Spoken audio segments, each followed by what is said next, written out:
অত্যন্ত বরকতময় ফজিলতের রাত্র, কোরআন নাজিলের রাত্র, যেই রাতে আল্লাহ রাব্বুল আলামিন জিবরাইলের মাধ্যমে লাউহে মাহফুজ থেকে নিয়ে বাইতুল ইজ্জা নামক দুনিয়ার আসমানে আজকের রাতে কোরআন কারীম নাজিল করেছেন।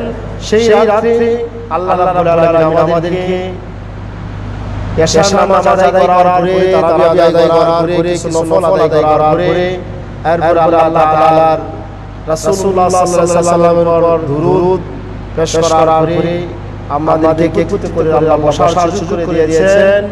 আসুন আবার আল্লাহর সাথে আল্লাহর শুকরিয়া জ্ঞাপন করি, রাতের নীরবতাকে স্তব্ধ করে দিয়ে আকাশ বাতাসকে মুখরিত করে এক ভাগে এক সুরে কালিমা উচ্চারণ করে বলেন আলহামদুলিল্লাহ। রাত যত গভীর হয় পৃথিবীর দোকানপাট বন্ধ হয়ে যায়, রাত যত গভীর হয় ইন্ডাস্ট্রি ফ্যাক্টরি আস্তে আস্তে বন্ধ হয়ে যায়, কিন্তু রাত যত গভীর হয় আমার আল্লাহ রাব্বুল আলামিনের দরজা খোলা থাকে। সুবহানাল্লাহ বলেন। আল্লাহ ডাকে বলেন, ও আমার বান্দারা, দুনিয়ার জমিনে কার কি প্রয়োজন তুমি আমি আল্লাহর কাছে প্রার্থনা করছাও, আমি আল্লাহর কাছে চাও। তোমার অভাব আছে, আমি আল্লাহর কাছে তোমার অভাব দূর করে দেব। তুমি ঋণগ্রস্ত আছো, আমি আল্লাহর কাছে প্রার্থনা করো, আমি আল্লাহ তোমার ঋণকে মুক্ত করে দেব। তুমি অসুস্থ আছো, আমি আল্লাহর কাছে প্রার্থনা করো, আমি আল্লাহ তাআলা তোমাকে সুস্থতা দান করে দেব। তুমি উহুদ পাহাড় পরিমাণ গুনাহ আছো, আল্লাহর কাছে সেজদা করে দুই ফোঁটা চোখের পানি ছেড়ে দাও। আল্লাহ রাব্বুল আলামিন বলে, বান্দারে আমি আল্লাহ তোর জীবনের জিন্দেগির গুনাহ খাতা মাফ করে দিলাম। আজকের রাতটা অত্যন্ত গুরুত্বপূর্ণ রাত। যারা এই রাতটা যারা ইবাদত করতে পারে না, আল্লাহর আসমানে নিচে জমির উপরে তার মতো হতভাগা আর কেউ নাই। আমার ভাইরা পর্দার মামলা এক গভীর মনোকারে শ্রবণ করুন। কত রাতরা হেলায় ঘুমিয়ে কাটিয়ে দিয়েছি, কত রাত গল্প গুজব করে সময় নষ্ট করে দিয়েছি। এরকম আছে সারা রাত দোকানপাটে বসে গল্প করতে সময় চলে গেছে, কিন্তু জীবন থেকে একেবারে হায়াতের জিন্দেগি কেটে আস্তে আস্তে হায়াত জীবন যাচ্ছে, সেটা কেউ করে না। ও ভাইরা, আল্লাহ রাব্বুল আলামিন জিবরাইল আমিনকে ডাক দিলে, ও জিবরাইল যাও দুনিয়ার জমিনে চলে যাও, রহমতের ফেরেশতাদেরকে নিয়ে জান্নাত থেকে কোন ফেরেশতা নিয়ে চলে যাও। আজকে রাতের ভিতরে যে সমস্ত বান্দারা সেজদা করেছে তাদের সুসংবাদ দাও, যারা করেছে তাদের সুসংবাদ দাও। সুবহানাল্লাহ বলেন। যারা জিজ্ঞাসা করছে তাদের সুসংবাদ দাও, যারা দুরূদ পড়ছে তাদের সুসংবাদ দাও। জিবরাইল আমিন সন্তান থেকে চলে আসে, সন্তান থেকে নিয়ে ফজর পর্যন্ত চলে আসে, এভাবে তাকতে থাকে। বাবা জিবরাইল আমিন অপবিত্র জায়গায় কোথাও যায় না, যেই ঘরে মানুষের ছবি আছে ওই ঘরে জিবরাইল আমিন যায় না, ফেরেশতারাও যায় না। যেই ঘরে আপনি কোনো প্রাণীর ছবি ঝুলানো অবস্থা আছে ওই ঘরে যায় না। যেই ঘরে আপনি মানুষ নেশা করে মদ খায়, গাঁজা খায়, হেরোইন এবা ফেন্সিডিল অনেকগুলো নামি দামি এগুলো ভাই নেশা খায়, ওদের কাছে জিবরাইল আমিন যায় না, রহমতের ফেরেশতারাও যায় না। জোয়ার শ্বশুরে দেখের মত যায় এবং পবিত্র জায়গায় যায় না। জিবরাইল আমিন কোথায় যায়? পবিত্র জায়গায়, যে জায়গার মধ্যে মানুষরা আল্লাহর গুণকীর্তন করে, আল্লাহকে স্মরণ করে, ওই জায়গার মধ্যে জিবরাইল রহমতের ফেরেশতা নিয়ে আগমন করে। সুবহানাল্লাহ বলেন। জিবরাইল আমিন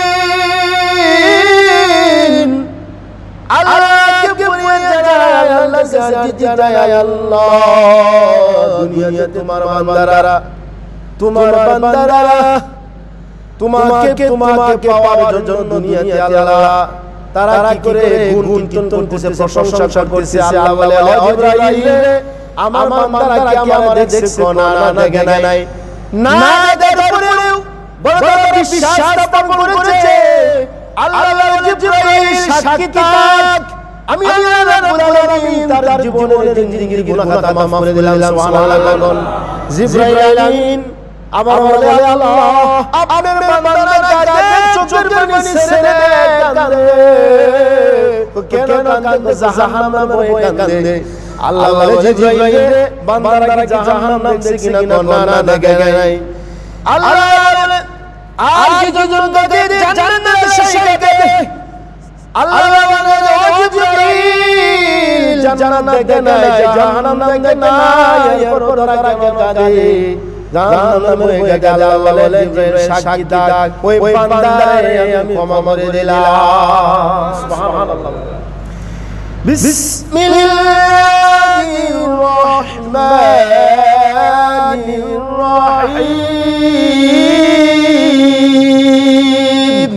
ইন্না আনজালনাহু ফি লাইলাতিল কদর নিশ্চয় ইন্না নিশ্চয় আনজালনাহু অবতীর্ণ করেছি লাইলাতুল কদর কদরের রাতে আমি আল্লাহ কোরআন নাযিল করলাম সুবহানাল্লাহ।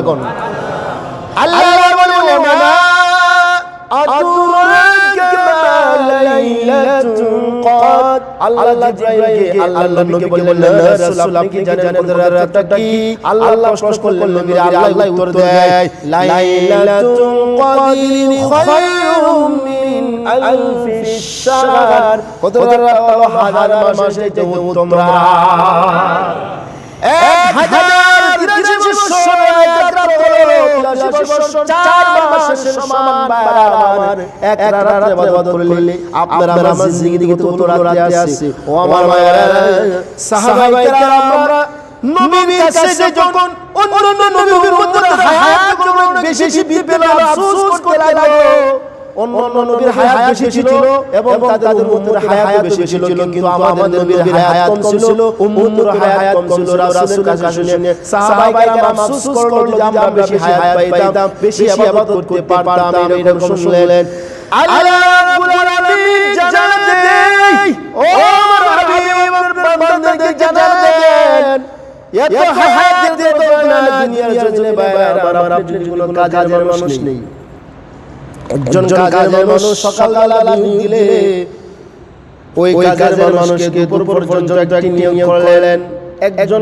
তাদেরকে দুপুর পর্যন্ত তাদেরকে অনেক লং টাইম কাজ করার পর তাকে একটা হাদিয়া দেওয়া হয় একটা মাইনা দেওয়া হয় ঠিক তদ্রূপভাবে যোহর থেকে নিয়ে আসর পর্যন্ত একটা গ্রুপ কাজ করাইলে তাকে একটা মাইনা দেওয়া হয় আসর থেকে মাগরিব পর্যন্ত সময়টা একেবারে শর্ট তারা কাজ করে তাদের মাইনা দেওয়া হয় ওরা কাজ করে বেশি মাইনা পায় সমান ওরা কাজ করে কিন্তু যারা আসর থেকে মাগরিব পর্যন্ত কাজ করে অল্প সময় কাজ করে মাইনা পায় বেশি সুবহানাল্লাহ তারা হলো এই জামানার উম্মতদের কথা বলা হয়েছে সুবহানাল্লাহ বলে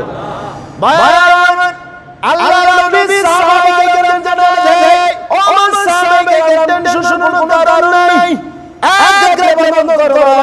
আল্লাহ তাআলা তোমাদেরকে হাজার মাস চাইতেও বেশি উত্তম সওয়াব লিখে দিবেন। আল্লাহ বলেন তানাজ্জালুল মালাইকাতু ওয়ার রূহ তানাজ্জালু অবতীর্ণ হয় মালাইকা ফেরেশতা রূহ মানে জিবরাইল আমিন জিবরাইল আমিনের সাথে অসংখ্য ফেরেশতা অবতীর্ণ হয়ে যায় আমার কোন পর্যন্ত আসে এবং সালামু হিয়া হাত্তা মাতলাইল ফাজর সন্ধ্যা থেকে নিয়ে মাগরিব পর্যন্ত ফেরেশতারা আগমন করে আমার এইভাবে দোয়া ইস্তিগফার পড়তে থাকে সুবহানাল্লাহ বলেন। এবার আসেন এই রাতে কি আমল আমরা করব এই রাতের আমলটাকে আমরা কি ভাগে দিতে পারি আমরা কিছু নফল করব শুধু খালি নফল থেকে একটা ঘুমের ভাব চলে আসে এক ঘুমি ভাব চলে আসে আমলটাকে ব্যতিক্রম ধরে নেবেন মাঝে মাঝে নফল নামাজ পড়বেন মাঝে মাঝে জিকির আজকার করবেন মাঝে মাঝে দুরূদ শরীফ পাঠ করবেন যারা কোরআন কারীম পড়তে পারেন মাঝে মাঝে কোরআন তেলাওয়াত করবেন সুবহানাল্লাহ পাঠ করবেন তাহলে আমলের একটা মজা পাওয়া যাবে সুবহানাল্লাহ বলেন। এইভাবে আমলটা কিভাবে করিবেন আমার ভাইরা এই আমল এইভাবে কন্টিনিউ আপনি করেন সবচেয়ে ভালো হলো কবরস্থানে গিয়া অর্থাৎ যাদের আত্মীয়স্বজন মা নাই বাবা নাই তাদের কবরে দাঁড়ায় আপনি মুনাজাত করেন কবরবাসীদের জন্য মুনাজাত করেন তাদের জন্য আপনি ক্ষমা প্রার্থনা করুন। আমার একটি মাস রমজান আস্তে আমাদের কাছ থেকে বিদায় নিতে যাচ্ছে 27 রাত্র আর আমরা আমার আর তিনটা রাত আমরা নামাজ তারাবি পড়তে পারবো এই যে একটি মাস শয়তানকে শৃঙ্খলাবদ্ধ করে দেওয়ার পরে এই রহমতের মাস আগামী বছর পাবো কিনা আমরা বলতে পারি না কি বলেন কিনা একবারে শুনেন এই মাসে রাতের ব্যাপারে কি হাদিসে আসছে عن ابي هريره رضي الله تعالى عنه قال قال رسول الله صلى الله عليه وسلم اذا مات الانسان انقطع عنه عمله الا من صلاه الا صدقه جاريه او علم تفقه او ولد صالح يدعو له متفق عليه حضرت ابو هريره के বর্ণনা রাসূলুল্লাহ সাল্লাল্লাহু আলাইহি ওয়াসাল্লাম শারনি ইযা মাতা الانسان انقطع عنه عمله যখন মানুষ মৃত্যুবরণ করে তার সমস্ত আমল বন্ধ হয়ে যায় আমরা যে আমল করি সব আমল বন্ধ হয়ে যায় মৃত্যুবরণ করার পরে কিন্তু তিনটা আমল জারি থাকে তিনটা আমল বন্ধ হয় না কিয়ামত পর্যন্ত তিনটা আমল জারি থাকে সুবহানাল্লাহ সেই তিনটা আমল কি এক নম্বর আমল হলো সাদাকাতুল জারিয়া সাদাকা জারিয়া কাকে বলা হয় মনে করেন মসজিদ করেছেন কিয়ামত পর্যন্ত মসজিদ থাকবে সাদাকা জারিয়া ধরে ধরে মাদ্রাসা করেছেন মাদ্রাসা এটা সাদাকা জারিয়া ধরে ধরে এমন কি আপনি একটি বৃক্ষ লাগাইলেন অথবা আপনি রাস্তা করে দিলেন কিয়ামত পর্যন্ত জারি থাকবে মসজিদ মাদ্রাসা এরপরে আপনি রাস্তাঘাট করলেন বৃক্ষ লাগাইলেন জনসাধারণের জন্য টিউবওয়েল ব্যবস্থা করলেন সাদাকা জারিয়া সব কিয়ামত পর্যন্ত থাকবে এরপরে আসেন এলাকায় কোন গুরুস্থান করে দেন আপনি পুরো এলাকায় গুরুস্থান করলেন যতগুলো মানুষ এখানে গুরুস্থান কিয়ামত পর্যন্ত থাকবে এখানে মানুষ দোয়া করবে এটার সব কিয়ামত পর্যন্ত আপনার আমলনামায় লেখা হবে আপনি চলে গেলেন কিন্তু সব কবরে শেষ হয়ে পাইবে সুবহানাল্লাহ কোন এমনি ভাবে বাবা দুই নম্বর হলো এমন সন্তান রেখে দেওয়া যে সন্তানটা আপনার পিতামাতার মৃত্যুর পরে দোয়া করবে রব্বির রহমহুমা কামা রাব্বায়ানি সগীরা দুইটা হাত তুলে দোয়া করবে এমন সন্তান দুনিয়ার জন্য রেখে দেওয়া নেককার সন্তান দোয়া আল্লাহর কাছে দোয়া পৌঁছে এরপরে আসে এমন যারা যে এলেম নিযুক্ত হয় মানুষকে কল্যাণের দিকে আহ্বান করা যায় এই তিনটা আমল তাকে জারি দানের ফজিলতের ব্যাপারে আলোচনা ভাইরা আমার একজন কাজী সাহেব তার স্ত্রীকে ওসিয়ত করে গিয়েছিলেন স্ত্রী ছিল আপনার অর্থাৎ আপনার প্রেগন্যান্ট ছিল এমন সময় স্বামীর চলে যাবে সে বলেছিল যদি তোমার ছেলে সন্তান হয় তুমি তারে মাদ্রাসায় পড়াবা এরকম ওসিয়ত করে গেল ওই কাজী সাহেব মারা গেল কিছুদিন পরে ওই সন্তান জন্ম নিল ছেলে সন্তান হলো এবার তার স্বামীর ওসিয়ত অনুযায়ী সন্তানকে নিয়ে গেলেন আপনি মসজিদের হুজুরের কাছে হুজুর আমার স্বামী ওসিয়ত করেছিল আমার যদি ছেলে সন্তান হয় তাকে মাদ্রাসায় পড়ানোর জন্য এবার স্বামী ওসিয়ত পূরণ করতে গিয়া সন্তানকে মাদ্রাসায় দিয়ে দিল সন্তান যখন মাদ্রাসায় গিয়া বলে বিসমিল্লাহির রহমানির রহিম আল্লাহ ডাক দে ফেরেশতাদেরকে ও আমার ফেরেশতারা আমার বান্দা শিশু সন্তান যখন বিসমিল্লাহির রহমানির রহিম বলে যখন আয়াতটা পাঠ করলো এবার আল্লাহ জানান দেয় ও ফেরেশতারা তাদের মা বাবার জীবনের জিন্দেগির গুনাহ মাফ করে দেয় সন্তান শিশু সন্তান যখন তেলাওয়াত করে ওটা আমরা মা বাবার আমলনামায় লেখা হয় কারণ তাদের তো কোনো গুনাহ নাই খেয়াল করবেন শিশু সন্তান তাদের কোনো গুনাহ নাই ওরা হলো 7 বছরের 10 বছর আগ পর্যন্ত সে মাসুম থাকে 7 বছরের পর আস্তে আস্তে শরীয়তের হুকুম তার বদলাতে হয় এইজন্য ওই শিশু সন্তানকে আপনার মক্তবে পাঠানো আমাদের এই মসজিদে মক্তবের ব্যবস্থা আছে যতটুকু জানি এখানে স্যারের ছাত্রদের জন্য বাচ্চাদের জন্য খুব আন্তরিক মাঝে মাঝে স্যার বিস্কুট দেয় বাচ্চাদেরকে মাদ্রাসা আনার জন্য আজকে আমাদের বাংলাদেশে বিভিন্ন প্রক্রিয়ার মাধ্যমে বক্তব্যগুলো বন্ধ করে দেওয়া হচ্ছে। কিভাবে জানেন? আমাদের এই বাংলাদেশে কিছু আমেরিকান বলেন আর ইতালিয়ান বলেন আর ব্রিটিশ বলেন কিছু আপনার কেজি স্কুল জারি করা হয়েছে, যে সকালবেলা আগে ছাত্ররা মক্তবে যাইতো। সকালবেলা আগে আমরা মক্তবে গেছি, ছাত্ররা মক্তবে গেছে দেখছেন, কিন্তু এখন সকালবেলা মক্তবে যাইতে পারে না, সকালে স্কুল দিয়ে দিয়েছে, পড়াইতে পারে না। বিরাট এক সমস্যা। কুরআন থেকে ছাত্রদেরকে মুসলমানের সন্তানদেরকে সরায় দেওয়া হচ্ছে। এইভাবে আস্তে আস্তে আপনাদের কি মুসলমানদের ঈমানকে ধ্বংস করে দেওয়া হচ্ছে। সেই জন্য কখনোই আপনার সন্তানকে জেনারেল শিক্ষিত বানানো সমস্যা নাই, কিন্তু সন্তানকে আগে কোরআন শিক্ষা দেওয়া হইতে হবে, প্রাথমিক যে জ্ঞান। সন্তানকে যদি কোরআন শিক্ষা দেওয়া হয় তাহলে সন্তান কোনো নাস্তিক হবে না, বিদআত কখনো আপনাকে পাঠাবে না। যেই সন্তানের ভিতরে কোরআনের জ্ঞান নাই, হাদিসের জ্ঞান নাই, দ্বীনের জ্ঞান নাই, এই সন্তান যখন বড় হবে, ডক্টর হবে, ইঞ্জিনিয়ার হবে, যখন সন্তান বড় কিছু হবে, তখন এই সন্তান মা বাবাকে ঘরে রাখে না, বৃদ্ধাশ্রমে পাঠায় দেয়। আছে না নাই? বাংলাদেশে এরকম অনেক প্রমাণ আছে। এই যে অজস্র টাকা খাইয়ে দেওয়া হয়, কিছুদিন আগে একটা ফেসবুকে দেখলাম, বাবা মারা গেছে, সন্তানের সম্পত্তির ব্যাপারে কি ঝামেলা হইছে, সম্পত্তি দেয়া যায়, বাবা আবার মাটিতে দেয় না, কবরে শুয়ে আছে। চিন্তা করছেন? এই যে সম্পদ রেখে গেল, কেমন সন্তান আছে, অর্থাৎ উচিত ছিল সন্তানের কবরে সুন্দরভাবে বাবাকে দাফন করা, কিন্তু সেই সন্তান কবরে দাফন করতে দিচ্ছে না। এই অসংখ্য দিনী শিক্ষা সন্তানকে দিতে হবে আপনার। বারবার আসেন দিনী শিক্ষার ব্যাপারে, শুধু এটাই না, যত আপনি মাদ্রাসায় মসজিদের ব্যাপারে আপনি যত সজাগ থাকবেন, সন্তানকে পাঠাইবেন মক্তবে, তখন আপনার সেই জায়গার ভিতরে আপনার এখানে সওয়াবের কিয়ামত পর্যন্ত আপনার সন্তানের এই যে আমল করতে থাকবে, আপনার আমলনামায় সওয়াব লিখে দেওয়া হবে। দানের কি মর্তবা ফজিলত? হযরত আলী কারামাল্লাহু ওয়াজহাহু পরিবার ছিল দরিদ্র। হযরত ফাতেমা রাদিয়াল্লাহু তাআলা আনহা খাতুনে জান্নাত, ফাতেমা রাদিয়াল্লাহু তাআলা আনহা তার স্বামীকে বললেন, আমার একটা চাদর আছে, এটা বাজারে বিক্রি করে কিছু খাবার নিয়ে আসেন। বাজারে চাদরটা বিক্রি করে দেওয়া হলো, 6 দিরহাম বিক্রি করলেন। কত দিরহাম?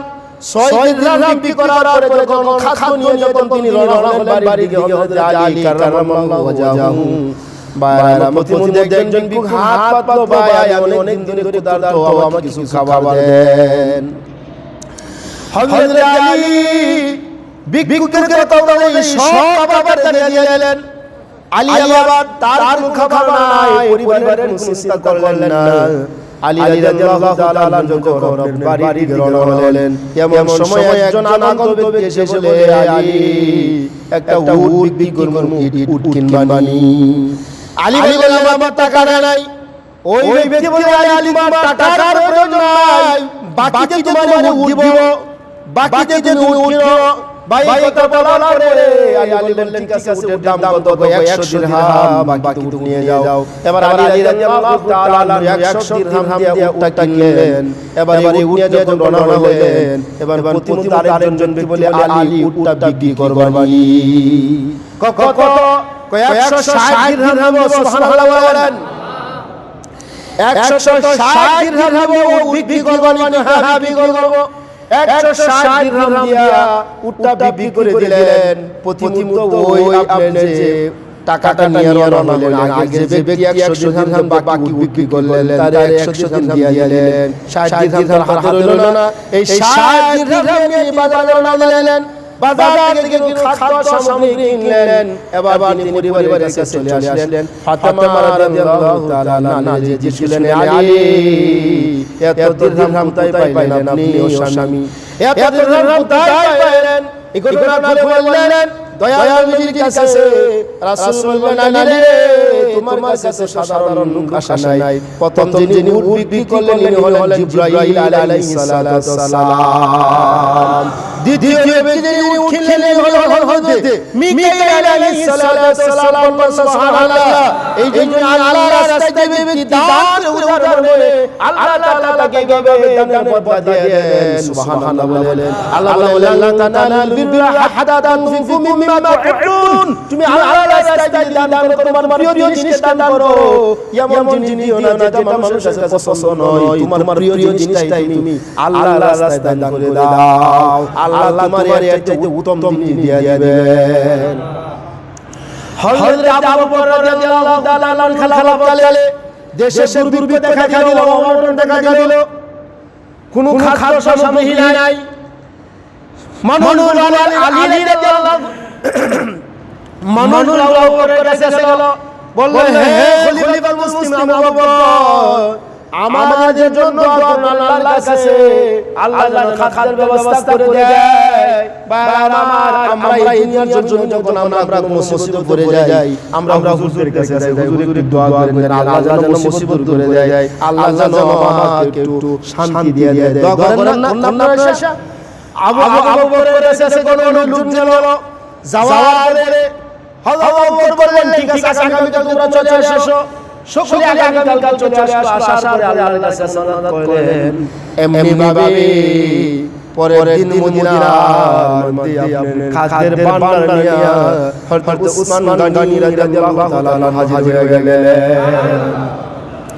মদিনার আরবের চতুর্দিকে ছড়িয়ে পড়ে যে হযরত উসমান রাদিয়াল্লাহু তাআলা খাদ্যের ভান্ডার নিয়ে আসলেন, দুর্ভিক্ষ দূর হয়ে যাবে। সবাই এখানে হাজির খাদ্য নেওয়ার জন্য। বারবার কি শুনেন?